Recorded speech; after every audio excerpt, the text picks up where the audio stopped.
The field gets to react. Important to note, it's longer this year. They've added about 50% of that restart zone. I think you're going to see some more craftsmanship, some gamesmanship, if you will, with these guys. I like that move. I didn't like it. Was almost too short. You would get in there, and when you took off, those guys would be rolling to you, and you would roll on past it. So that craftsmanship there, I like that gamesmanship. You got to be able to jump that guy. That needs to be the leader's advantage. It was added 25% on the front and added 25% on the back. So yeah. it does, and that's exactly what was happening, Clint. The guy that was the control car was holding a steady pace. The guys on the outside were rolling it because the zone was so short that they got really good at timing it. With a longer restart zone, makes it much more difficult for that outside car to time the restart.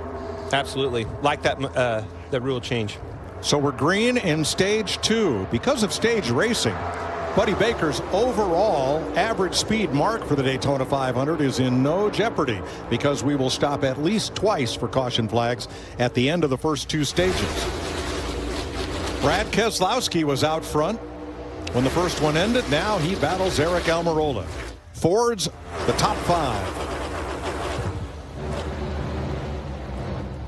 All these manufacturers are taking turns now. They've all had their moment where they've had groups of cars leading this race. The first Chevy is the 24 of William Byron. The first Toyota, the 19 of Martin Truex. Well, I think you don't have to look any further. Whoa, that was close. Yeah. Priest was pushing hard.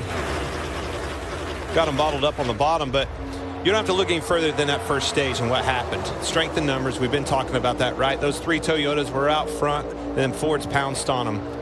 Attrition's still going to play a part in this. You hear Denny Hamlin talk about luck being a part of it. You're going to have a big one. How do those 3 cars outrun them? Well, you just wait and see. Get to the end of this thing. Put them Fords in a position where they come off of turn 4 and don't have a choice but to push you. There's too many on the outside. You're right on the yellow line. They're going to push you to the win. That's how you do it. Look at Priest in the 41. Give Keselowski a jolt and put him out in front of that pack. Now Almirola with the bubble behind him, between him and the 2 of Austin Cindric, and they are gaining energy. Tell me about that bubble.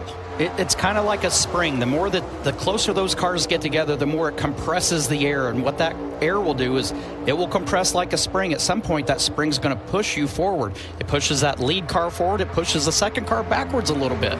But that is that energy that we've talked about, and that's why you see when you get a second car behind and all of a sudden that first car gets a shot, it doesn't have to have physical contact to push that car forward. The other side of the energy equation is you know, who's behind you. You heard me talk about it earlier with the rear view mirror, everything out of the back glass. You have to have a dancing partner. That means you have to have people behind you that when you make that move, you don't break. As soon as you break that channel of the car in front of you, it's like pulling a parachute. You have to have people to push you through and continue on with that energy that we talk about.